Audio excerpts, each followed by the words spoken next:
nanti akan ikut-ikut cerai-berai. Jadi akan ikut-ikut cerai-berai. Maksudnya, sebagaimana hati itu punya pengaruh kepada fisik, maka fisik itu punya pengaruh kepada hati. Hati dan fisik itu dua yang saling terkait. Wong iku nek atine api, maka bagusnya hati itu akan berpengaruh kepada fisiknya, kepada luarnya. Orang itu nek wong iku tawadhu, penampilan luarnya pun menunjukkan ketawadhuan. Sikap-sikapnya menunjukkan ketawadhuan. Tingkah lakunya menunjukkan ketawadhuan, tidak nyombong. Tapi wong iku nek nyombong, hatine itu penuh takabur, merasa bangga, merasa lebih dari orang lain. Cara pakaiannya itu loh kelihatan bahwasanya wong itu nyombong. Cara jalannya itu loh kelihatan kalau orang itu nyombong. Cara ngomong sama orang itu ketahuan kalau dia itu orang yang nyombong. Orang yang nyombong.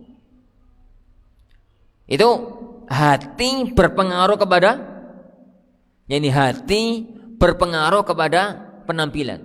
Orang itu kalau hatinya kotor, orang itu kalau hatinya penuh dengan iri dan dengki, cara lihat orang, cara ngomentari orang, cara jalan itu beda. Jadi itu beda. Kalau ada orang itu hatinya jernih, jauh dari iri dan dengki, penuh husnudzon, melihat ada orang gitu ya yang bawa mobil bagus, itu hatinya masya Allah, alhamdulillah, Allah ngasih jadi rizki pada fulan. Tapi kalau ada orang itu hatinya kotor, ada lihat orang pakai mobil bagus, nyebut toyol paling. Kalau yang keluar dari mulutnya itu masya Allah, sesuatu yang jelek.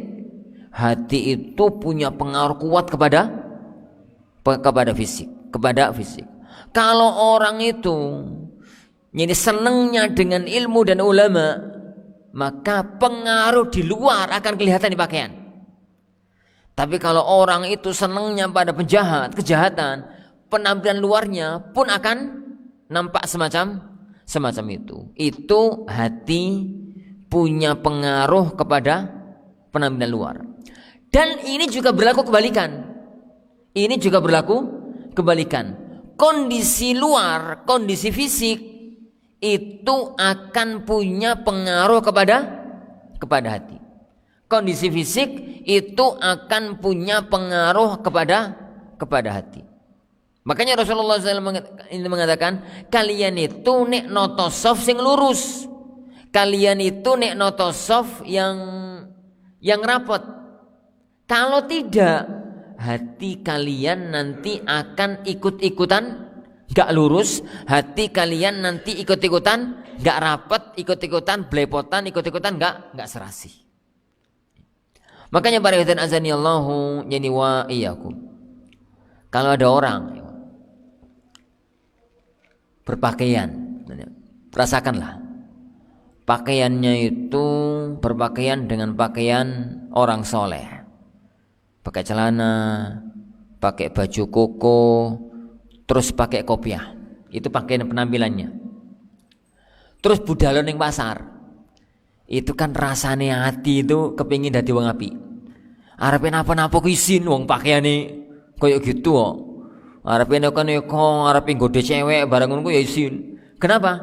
Dia sekarang penampilannya penampilan orang soleh. Sama wong pasar dipanggil Pak Ustadz, panggil opo gitu ya, meskipun ora, tapi penampilan dia itu yang menyebabkan dia itu mau berbuat apa-apa malu dengan penampilannya. Beda keesokan harinya, besok pergilah ke pasar dengan pakaian ala kadarnya, colonoan, kaos oblong, pakai topi, boleh, ya boleh lah, masuk haram pakai topi, ya boleh-boleh aja. Tapi pakaian itu akan membawa efek ke hati. Minimalnya rada berbuat sing aneh-aneh gawat isi wong penampilan preman. Penampilannya itu semacam itu. Dan itu sangat kita rasakan. Wong itu nek senengane pakaiane loreng, Nah, pakaian itu loreng. Bisa jadi dia itu kepingin jadi TNI gak kelakon. Nah. Bisa jadi sebenarnya dia itu gak kepingin, tapi karena KKE misalnya TNI, bapake pensiunan TNI, di rumah itu akeh pakaian loreng, selalu dia pakai, lama-lama hatinya itu akan punya efek ke arah situ. Itu paten. Jadi keterkaitan antara penampilan fisik dengan hati. Makanya nggak benar kalau ada orang mengatakan yang penting itu hati ini, penampilan luar gak terlalu penting. Rasulullah SAW sangat amat memperhatikan penampilan luar.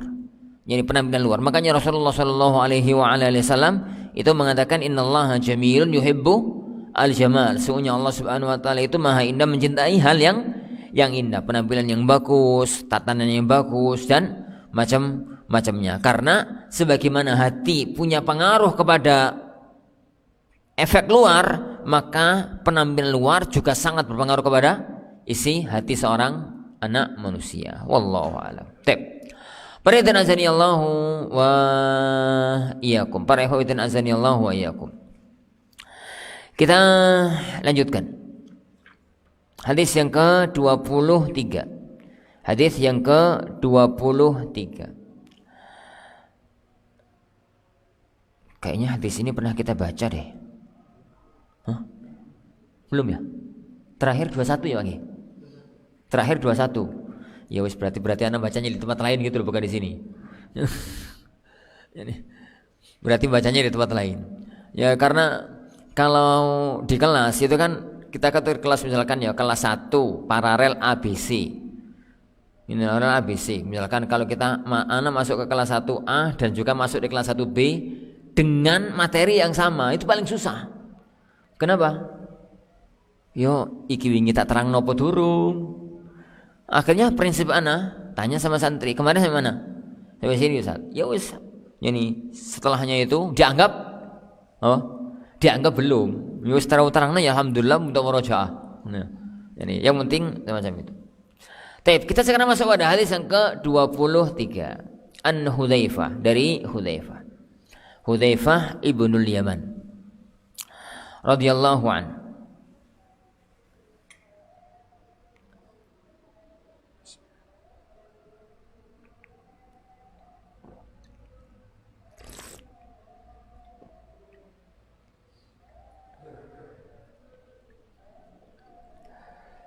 An Hudzaifah, dari Hudzaifah ibn al-Yaman radhiyallahu anhu. Sami'tu Rasulullah, saya mendengar Rasulullah sallallahu alaihi wasallam yaqul, bersabda, tu'radul fitanu 'alal qulubi. Fitnah itu dipaparkan kepada hati kal hasfir, kayak tikar. Ngerti tikar model dulu? Tikar yang dari anyaman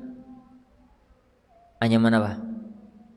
Tikar yang model dulu kloso itu loh, Pak. Itu anyaman apa itu? Bahannya apa tahu kloso itu? Lah ya bahannya apa? Bukan tikar sekarang yang dari plastik digelar, itu bukan. Itu kan enggak pakai anyaman. Yang dulu itu loh, yang dulu itu kan pakai daun pandan.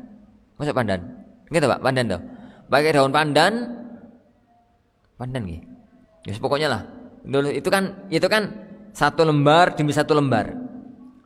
Dan itu tikar yang ada di zaman Rasulullah sallallahu alaihi wasallam. Tu'radul fitanu 'alal qulubi kal hasiri 'udan.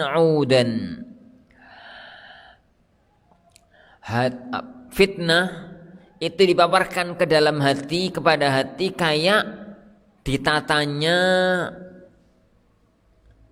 tikar satu lembar demi satu lembar. Fa ayyu qalbin usyribaha, hati manapun yang menerima fitnah itu, yang terkena fitnah itu, nukita fihi nuktatun sauda, maka terdapat padanya satu noda warna hitam. Wa ayyu qalbin angkaraha, dan hati manapun yang mengingkarinya, nukita fihi nuktatun bayda, maka akan tertulis padanya yani satu warna yang putih, hatta tasira ala qalbayn, sehingga nanti hati manusia itu terbelah menjadi dua, terpisah menjadi dua kelompok manusia. Ala abyadha misli safa, ada hati itu yang putih, yani kayak apa? Yani kayak batu pualam yang putih gitu loh. Fala tadurruhu fitnatun ma damatis samawati wal ard, fitnah apapun enggak akan membahayakan dia selagi langit dan bumi ini masih ada. Wal akharu aswad murbad, hati yang lain itu hitam murbat. Hitam murbat itu hitam yang paling hitam. Ono hitam itu yang rada-rada coklat, ono hitam itu yang rada-rada biru, ono hitam itu yang puyeh gitu ya. Yani aswad murbat itu hitam yang sangat hitam.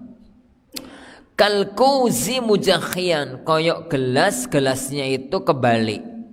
La ya'rifu ma'rufan wa la yunkiru munkara, tidak lagi mengenal kebaikan, tidak lagi mengingkari kemungkaran. Illa ma ushriba min hawa, kecuali yang cocok dengan hawa nafsunya. Tabarayatan azanillahu yani wa iyyakum. Hadis ini hadis agung diriwayatkan oleh Hudzaifah. Hudzaifah itu seorang sahabat yang punya spesialisasi aneh, seneng perkara-perkara sing berbau fitnah. Jadi wong itu kan yo macam-macam tuh ya. Roto-roto para sahabat itu kalau belajar, kalau tanya kepada Rasulullah Shallallahu Alaihi Wasallam, yang ditanyakan itu kebaikan ya Rasulullah. Amal apa yang bagus ya Rasulullah, amal apa yang baik gitu. Roto-roto amalan pertanyaan semacam itu tujuannya untuk diamalkan.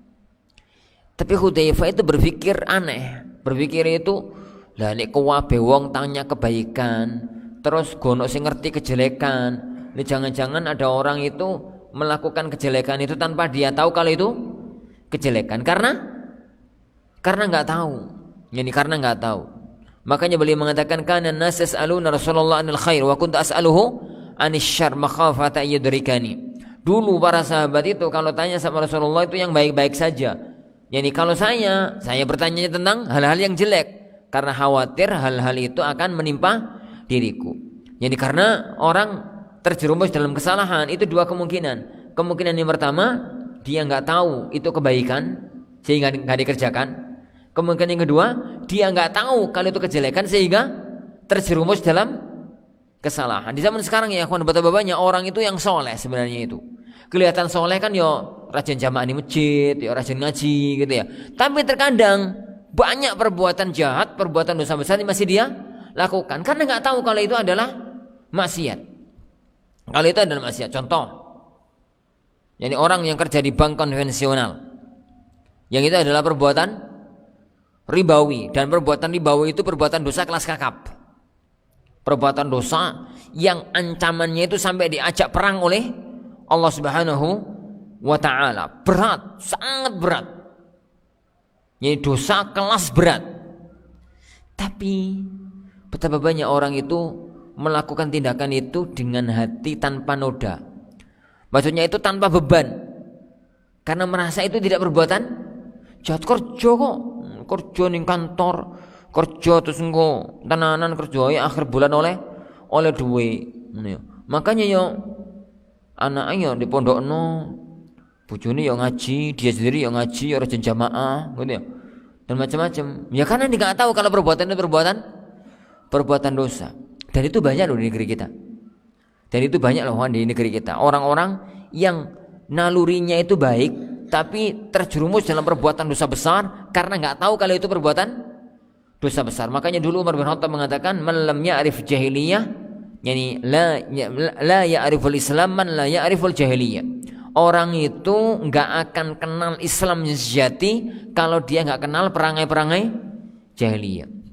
Ini la ya'riful Islam man la ya'rif al jahiliyah. Orang itu nggak akan kenal Islam sejati kalau dia itu nggak kenal perbuatan jahiliyah. Makanya Syekhul Islam Muhammad Ibn Abdul Wahhab rahimahullah taala, beliau itu memiliki satu kitab namanya Masail jahiliyah. Jangankan kita, kelas-kelasnya sahabat aja ada yang masih terjerumus dalam perkara jahiliyah kok. Kelasnya sahabat tuh itu.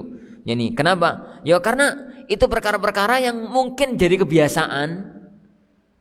Ternyata itu adalah perkara-perkara jahiliyah. Wallahu a'lam.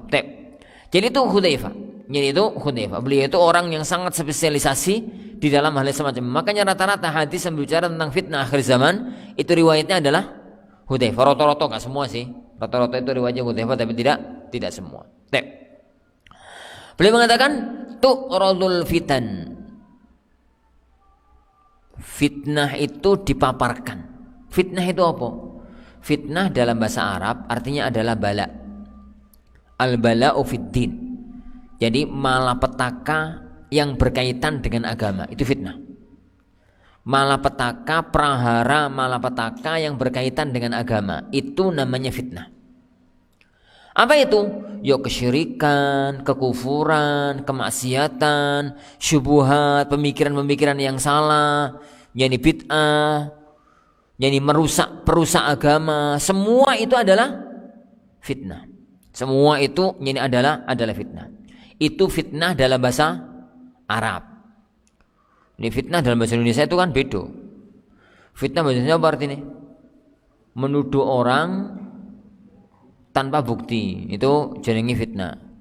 Makanya kalau kita bicara fitnah dalam bahasa Arab, jangan diterjemahkan dengan fitnah dalam bahasa Indonesia. Gak karu-karuan nanti maknanya. Dan ada beberapa kata dalam bahasa Indonesia itu yang kayaknya bahasa Arab tapi beda makna. Kayak nasihat.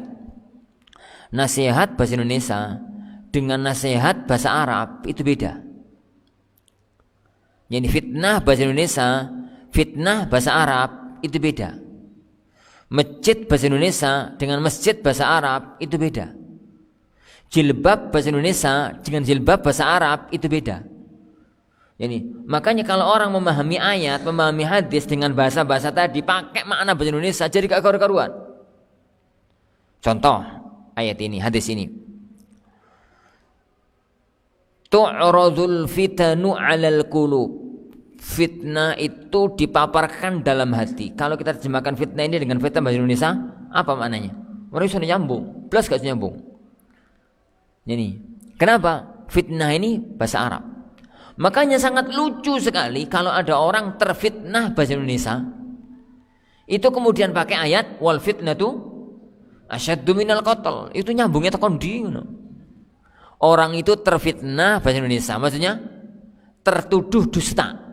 Orang itu tertuduh dan padahal dia tidak melakukan perbuatan semacam itu. Akhirnya dia ngamuk-ngamuk mengatakan, "Kamu itu mas, ojo memfitnah aku gitu loh. Aku enggak melakukan perbuatan itu." Ingat ya, fitnah itu lebih kejam daripada pembunuhan. Al fitnatu asyaddu minal qatl. Sebentar mas.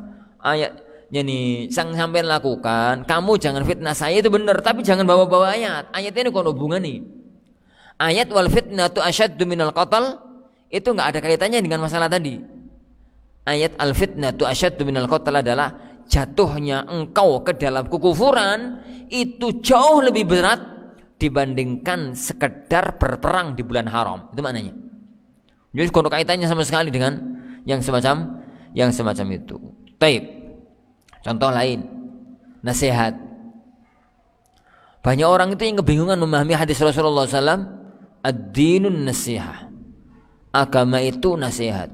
Qulna liman, kami kemudian bertanya, nasihat untuk siapa ya Rasulullah? Yani qala, Rasulullah mengatakan lillah, untuk Allah. Wali rasulihi, untuk rasulnya. Wali kitabihi, untuk kitabnya. Wali a'immatil muslimin wa ammatihim, untuk semua pemimpin-pemimpin kaum muslimin dan untuk seluruh kaum muslimin. Kami muncul pertanyaan, Ustaz, kemana tuh? Masa Allah dinasihati? Katanya agama itu nasihat untuk Allah. Masa Allah dinasihati? Rasulullah kok dinasihati? Al-Quran kok dinasihati? Piye toh? Ustaz jadi bingung. Iya yo. Kenapa? Karena dia mencampur adukkan antara nasihat bahasa Arab dengan nasihat bahasa Indonesia. Nasihat bahasa Indonesia itu apa artinya? Nasihat bahasa Indonesia itu apa ya artinya? Nasihat bahasa Indonesia itu ya jangan, tausiah, terus apa lagi? Itu nasihat bahasa Indonesia. Bismillah.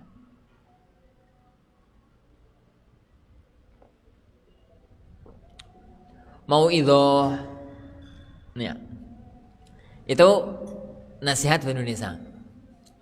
Nasihat dalam bahasa Arab apa artinya? Nasihat dalam bahasa Arab apa artinya kan? Nasihat dari bahasa Arab itu maknanya diambil dari kata-kata an-nusah. An-nusah itu murni. Jadi maknanya nasihat dalam bahasa Arab itu adalah al-azmu ala al-khair wa fi'lihi lil ghair. Azmul khairi wa fi'lihi lil ghair. Itu makna nasihat dalam bahasa Arab. Tekad untuk berbuat baik sekaligus mengerjakannya untuk yang lain.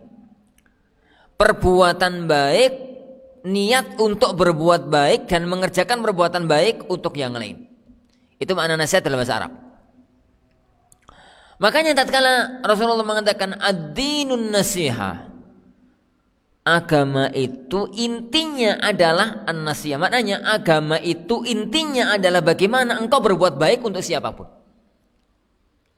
Bukan agama itu yang penting kau ngasih wejangan, bukan. Agama itu intinya adalah bagaimana engkau berbuat yang baik, yang terbaik untuk siapapun. Para sahabat kemudian bertanya, lah untuk sinten mawon ya Rasulullah? Untuk siapa saja? Untuk Allah, untuk Rasul, untuk kitabullah, untuk ini, untuk itu. Makanya para ulama kita mengatakan nasihat untuk Allah maknanya adalah beriman kepadanya, yani meyakininya, menjalankan perintahnya, menjauhi larangannya. Kenapa? Berbuat baik yang kaitannya dengan Allah, yaitu bagaimana kita itu beriman kepadanya, berbuat ini, berbuat itu. Itu nasihat. Nasihat. Jilbab. Jilbab bahasa Indonesia dengan jilbab bahasa Arab itu beda. Jilbab bahasa Indonesia itu apa? Kain penutup kepala sampai dada. Itu jilbab bahasa Indonesia. Orang-orang nyebutnya kerudung. Taib, kalau kita baca firman Allah Subhanahu wa taala, ini yudnina 'alaihinna min jalabibihinna. Hendaknya para wanita itu menjulurkan jilbab-jilbab mereka. Yani yudnina 'alaihinna min jalabibihinna. Hendaknya para wanita itu menjulurkan jilbab-jilbab mereka. Apa jilbab ini? Al-jilbabu dalam bahasa Arab itu adalah kain yang menutupi seluruh tubuh wanita. Dari ujung rambut sampai ujung kaki. Itu makna jilbab dalam bahasa Arab. Ini makna jilbab dalam bahasa Arab. Jadi beda. Kalau jilbab bahasa Indonesia, bahasa Arabnya itu namanya khimar. Jadi kalau jilbab bahasa Arab, bahasa Indonesianya namanya apa? Yo, kain yang menutup seluruh tubuh. Yani kain yang menutup seluruh tubuh. Nah, kembali ke sini. Kalau begitu mana dari hadis ini para jemaah sekalian? Tu'radul fitan. Fitnah dalam arti prahara malapetaka agama. Jadi apapun yang merusak agama itu akan selalu menerpa hidup manusia satu demi satu. Ya kadang-kadang masalah akidah, ono syubhat, kadang-kadang maksiat, kadang-kadang masalah ekonomi keluarga, kadang-kadang masalah konco. Misalkan konco ngaji, suatu hari tukaran kono konco ngaji atau kalau panitia pengajian, wes gak ngaji gak paten, misalkan gitu ya. Itu kan prahara agama. Dia itu bermasalah dengan orang yang kaitannya dengan agama. Lah itu mesti akan datang menerpa hidup manusia satu demi satu. Sedikit demi sedikit. Selalu saja akan ada masalah yang berkaitan dengan agama. Kenapa ya? Karena memang Allah itu menyengaja agamanya seorang anak manusia itu perlu diuji. Orang itu kelihatan bagusnya kalau selesai diuji. Lah kalau kono ujian kabeh wong itu podo. Orang itu kelihatan bagus, kelihatan benar kalau lulus ujian. santri itu, para jamaah sekalian, ketahuan mana yang pintar, mana yang tidak, selesai ujian. Pada waktu di kelas podo kabeh. Ini sopir itu kelihatan lihai dan tidak kalau setelah melewati jalanan yang rusak, pakai mobil elek, macet, nanjak. Nah, itu kok bisa, berarti bagus. Nah, ini pakai mobil keluaran terbaru, jalan lempeng, terus longgar, bayi pun iso. Bayi itu iso. Seorang istri itu kelihatan bagusnya itu kalau saat ekonomi keluarganya sedang kolap. Lah kalau seorang istri itu bojone masya Allah ekonominya mapan, wong yang ganteng, penyayang, terus sehat, gak pernah ono masalah, kok jadi istri solihah, kabeh wong ya iso. Ketahuan dia benar-benar solihah itu kalau kondisi berat. Suami itu bagusnya kalau kondisi istrinya bermasalah, kemudian dia bisa didik, bisa bayangkan, bisa sabar, itu bagus. Tapi ini bojone itu kayak bidadari surga, kemudian tadi suami yang soleh, sapa sing ra iso. Nah, Allah itu mengajak untuk ketahuan nilai kualitas seorang hamba itu mesti akan muncul fitnah dalam hidup, muncul prahara, muncul ujian dalam hidup. Tinggal ujiannya itu beda-beda. Nek uang itu kan sawang sinawang. Ya nak sampeyan saat jero sapa enak aku. Ini. Wong tambah berat tok. Ngono. Jero sapa? Ini kadang-kadang orang itu lihat kan sawang sinawang. Semua orang itu melihat orang lain itu lebih enak. Padahal ya orang tentu. Ini belum tentu. Ini pedagang lihat petani itu enak. Petani lihat pedagang itu enak. Jadi orang itu lihat orang itu kayak gunung. Gunung itu tinggi, indah, memukau kalau dilihat dari jauh. Coba dekati. Yo watune akeh, brogalan, ini sulit, susah. Itulah manusia. Pohon itu, hutan itu kelihatan indah, nih di foto. Kelihatan dari jauh. Coba wargi, iya, ono ulo, ono macan, ono jengking. Itulah hidup. Hidup itu sawang sinawang. Hidup itu sawang sinawang. Ini, anak itu, pada waktu ditanya sama orang, Ustaz, jadi kok jenengan? Sampean tukeran tau, aku jadi sampean jadi aku. Paling ora kuat. Anak tadi malam itu jam 10 itu nggak kuat. Terus tidur. Tapi harus ada yang anak kerjakan, harus wajib anak kerjakan. Akhirnya jam 12 harus bangun. Sampai jam 12 sampai sekarang belum tidur. Tidurnya di mobilmu, ya karena ini masuk mobil akhirnya tidur. Anak itu sering tidur itu semalam itu cuma 1 jam 2 jam. Sering sekali. Maka ini guru. Itu sering. Gitu saja. Iya. Anak itu sering, bahkan kadang-kadang semalam itu tidur setengah jam, 1 jam, itu sering sekali. Masuk isu itu turu, isu ini kelas. Isu ngedepi santri malam itu harus melakukan di depan komputer, depan laptop, depan tablet, nonton film. Ya mboten masa nonton film. Ada aja yang harus dikerjakan. Nyanyi dan macam-macamnya. Wih, gak kuat aku saat sampai nun mati paling ngono. Iya, kawan. Hidup itu sawang sinawang. Hidup itu sawang sinawang. Ini apa yang hidup itu yang penting itu apa yang Allah takdirkan untuk kita syukuri, jalani syukuri. Sabari kalau memang itu berat, syukuri kalau memang itu nikmat. Maka akan datang kenikmatan itu. Yani akan datang kenikmatan itu sendiri.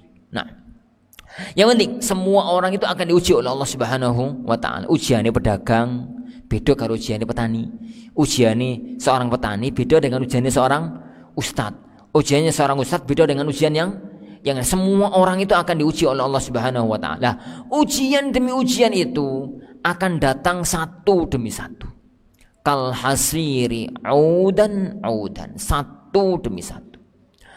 Orang tatkala menghadapi fitnah, kalau setiap kali ujian itu menerpa, kemudian dia berusaha menolak, kemudian dia kalau sudah terkena dikit dibersihkan, istighfar, taubat kepada Allah Subhanahu wa taala, maka hatinya akan tetap bersih. Tapi kalau hatinya, kalau ujian itu menerpa, kemudian dia terima, maka hatinya itu tambah lama tambah kotor, tambah lama tambah kotor, tambah lama tambah kotor. Hati manusia itu tidak ada yang langsung bersih, tidak ada yang langsung kotor. Semua orang itu terlahir dalam kondisi yang sama, terlahir dalam kondisi fitrah. Kalau kemudian dia itu mampu menolak semua kejahatan, semua kejelekan, semua fitnah agama, hatinya akan tetap terjaga putih. Tapi kalau kemudian itu terkena satu demi satu, sampai demi satu, lama-lama hati itu akan kotor.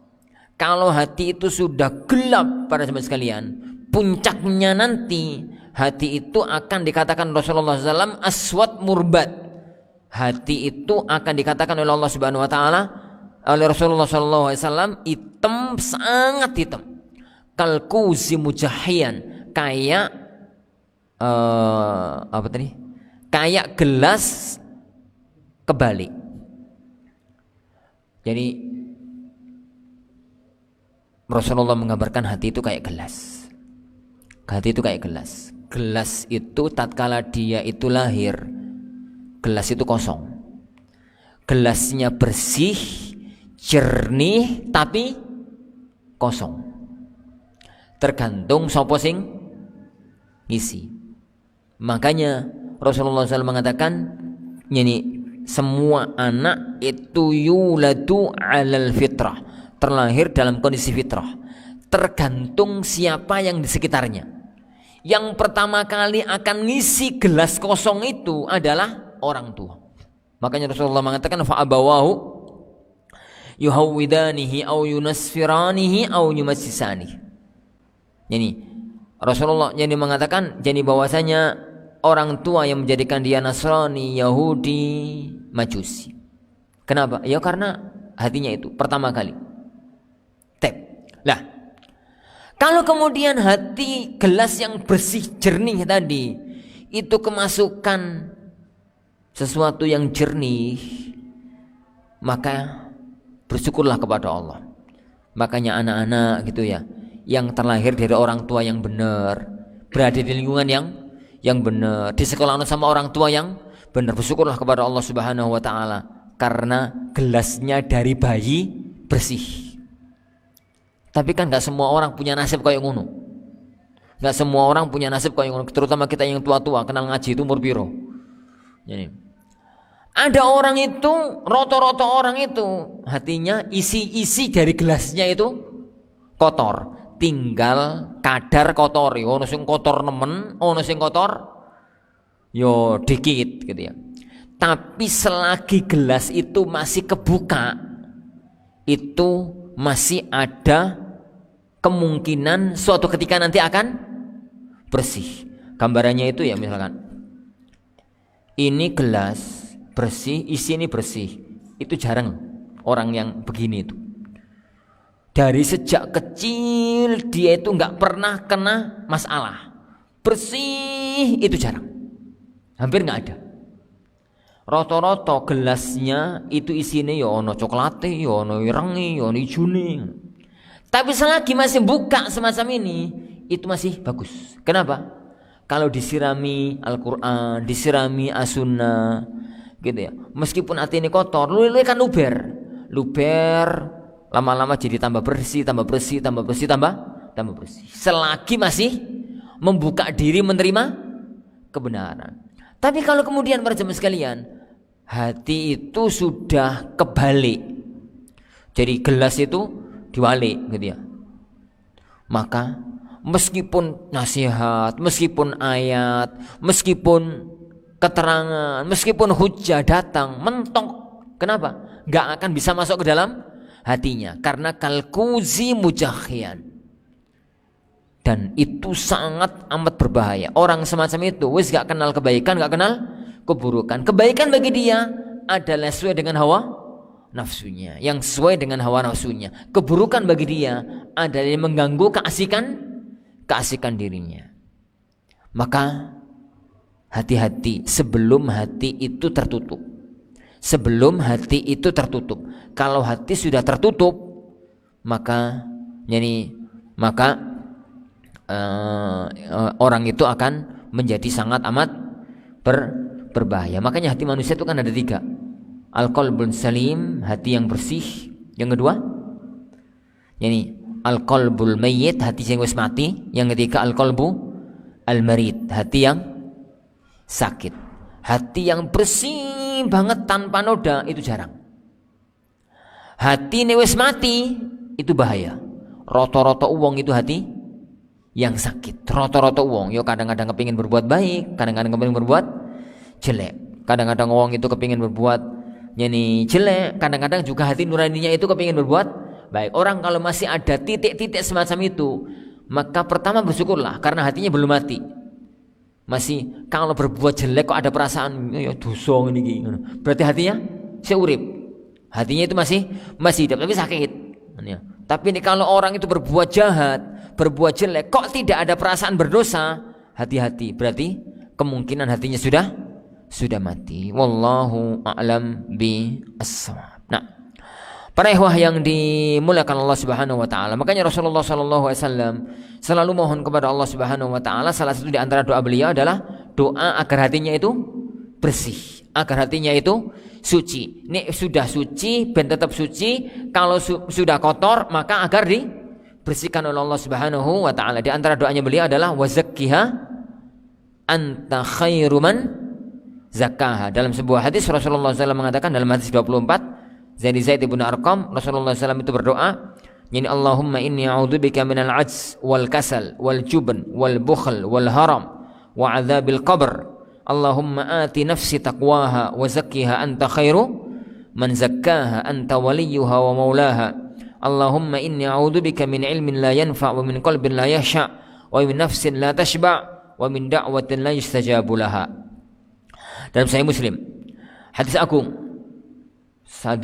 tentang doa yang sangat agung. Ya Allah, yang pertama, Allahumma inni a'udzubika minal ajz. Saya mohon kepadamu ya Allah dari perasaan dari al-ajz. Ajz itu putus asa, merasa sudah gak mampu. Aku gak usah ngelakoni ngono, aku gak mampu. Nih wong punya mental kayak begitu, apapun gak mampu. Aku iki ngene gak iso salat ngene iki ngono. Lalu gitu. Yang kedua, wal kasal, malas. Islam tidak pernah mengajarkan malas. Islam itu selalu mengajarkan i'malu, berbuatlah kalian. Fasayarallahu amalakum, Allah itu akan melihat amal perbuatan kalian.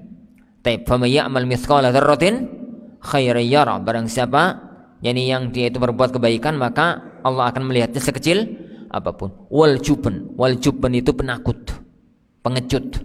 Arep apa-apa takut, mau apa-apa takut, mau apa-apa takut. Arep jihad takut, arep gini takut, arep gitu takut. Itu jubn. Orang pengecut tidak akan mampu berbuat apa-apa dalam hidup.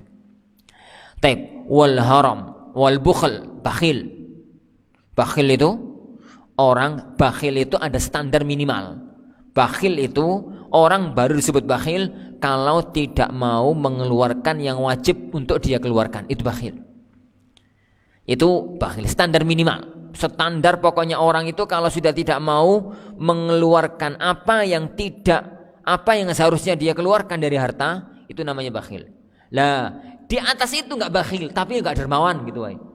Antara bakhil sama dermawan itu ada level, ada bertingkat.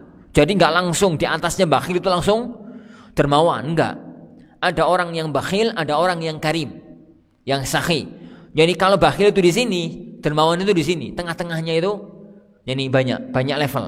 Bakhil itu nek wayang ngelotokno zakat gak gelem ngetokno zakat, ono tangga miskin gak iso mangan, dia gak peduli. Ono keluarganya miskin gak iso melakukan apa yang dia lakukan, dia gak peduli. Seharusnya wajib dia kerjakan, gak dia kerjakan, itu namanya bakhil. Itu namanya bakhil, orang yang menahan hartanya dari kewajiban yang harus dia lakukan. Tapi karim itu orang yang dermawan. Orang yang dermawan. Lah, di antara itu ada level-levelnya. Orang bakhil itu dosa. Tapi orang yang enggak dermawan itu enggak dosa, hanya enggak dapat keutamaan pahala gitu, woy. Taib itu bakhil. Wal haram, haram itu hidup sampai usia pikun. Ini kalau bisa ya kawan, hidup itu ya begini terus enggak sampai pikun terus wafat. Pikun itu susah. Yo pertama bisa jadi membongkar rahasia dirinya. Wong pikun ngomong sakarepe dhewe padahal itu ada rahasia dirinya. Yang kedua nyusahkan orang yang hidup, menyusahkan orang lain, terutama anak-anaknya dan keluarganya. Makanya Rasulullah SAW minta kepada Allah Subhanahu Wa Taala dilindungi dari haram, penyakit pikun. Ya meskipun kalau orang terkena pikun itu ya nggak aib sih, wong itu kodrat ilahi. Tapi kalau bisa rasa pikun. Nah, wa adzabil qabr, adab kubur. Ini azab di alam kuburan. Kemudian Rasulullah mengatakan, Allahumma ati nafsi taqwaha, ya Allah anugerahkanlah ketakwaan pada diriku. Wa zakkiha, ya Allah sucikanlah diriku. Anta khairu man zakkaha, engkau adalah zat yang paling bisa mensucikan diriku. Dan ini yang paling inti. Jadi bahwasanya kita mohon kepada Allah agar Allah mensucikan hati kita, karena hati manusia itu adalah tergantung kehendak Allah Subhanahu wa taala. Inna quluba bani Adam, sungguhnya hati manusia itu baina usba'in min asabi'ir rahman, antara dua jari-jari Allah Subhanahu wa taala, yukallibuha kaifa yasha. Tergantung Allah bagaimana dia melakukannya. Taib. Anta waliyuha wa maulaha. Kemudian Rasulullah berdoa, Allahumma inni a'udzubika min ilmin la yanfa. Ya Allah, aku berlindung kepadamu dari ilmu yang enggak manfaat. Apa itu ilmu yang enggak manfaat? Dui ilmu tapi gak bermanfaat untuk dirinya, gak manfaat untuk orang lain. Itu ilmu yang gak manfaat. Ilmu manfaat untuk dirinya, ya kapan ngerti itu perintah dikerjakan, ngerti itu larangan ditinggalkan. Itu namanya ilmu yang manfaat untuk dirinya. Ilmu yang manfaat untuk orang lain, ya ilmu yang dia gunakan untuk ngajak orang lain berbuat baik. Gak mesti ustaz loh ya. Ngajak anaknya, ngajak bojone, ngajak keluarganya gitu. Itu namanya ilmu yang manfaat. Kalau ada orang itu punya ilmu, kemudian dia bisa mengamalkannya dan dia bisa ngajak orang lain untuk mendapatkan ilmu itu adalah ilmu yang manfaat. Ini ilmu yang manfaat. Wallahu a'lam. Berikutnya, kata beliau, dari hati yang enggak khusyuk, hati yang enggak tenang, hati yang enggak khusyuk, hati yang enggak tawadhu kepada Allah Subhanahu wa taala. Dari jiwa yang enggak pernah puas. Wa min nafsin la tashba. Jiwa yang enggak pernah kenyang, jiwa yang enggak pernah puas. Kenapa? Orang yang paling susah itu orang yang enggak pernah puas. Kenapa? Selalu miskin. Inti bedanya antara orang kaya dengan orang miskin itu kan satu. Orang kaya, orang miskin, orang kaya itu merasa yang Allah berikan itu cukup, itu kaya. Orang miskin itu orang yang merasa apa yang Allah berikan itu enggak cukup, itu miskin. Bukan standar harta. Orangnya hartanya misalkan 100 juta. Dia kaya atau miskin tergantung.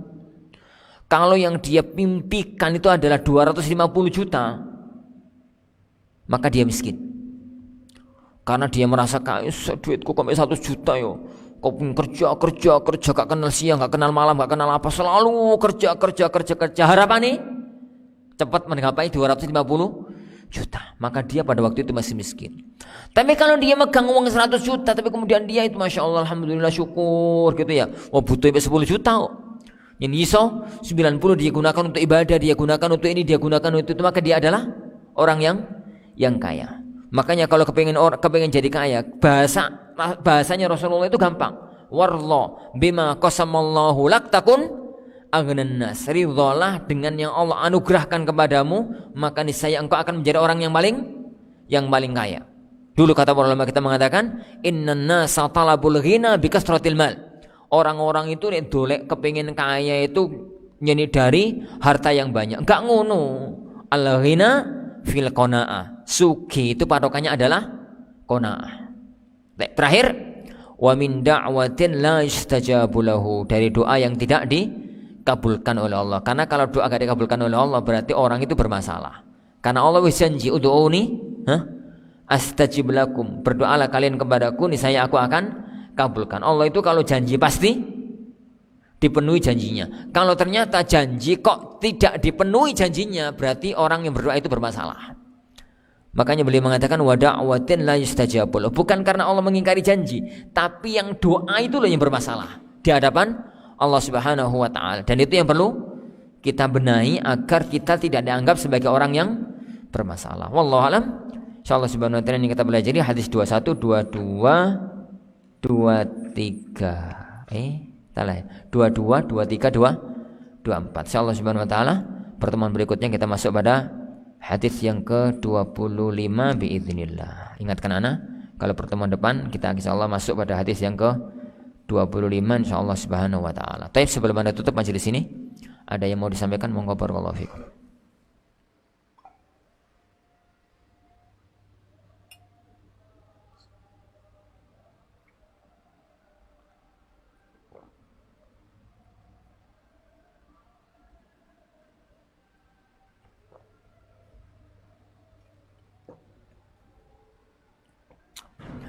Tawihun, kita tutup majelis kita. Subhanakallahumma wa bihamdika asyhadu an la ilaha illa anta astaghfiruka wa atubu ilaik. Wassallallahu wasallam wa baraka ala Nabi Muhammad. Assalamualaikum warahmatullahi wabarakatuh.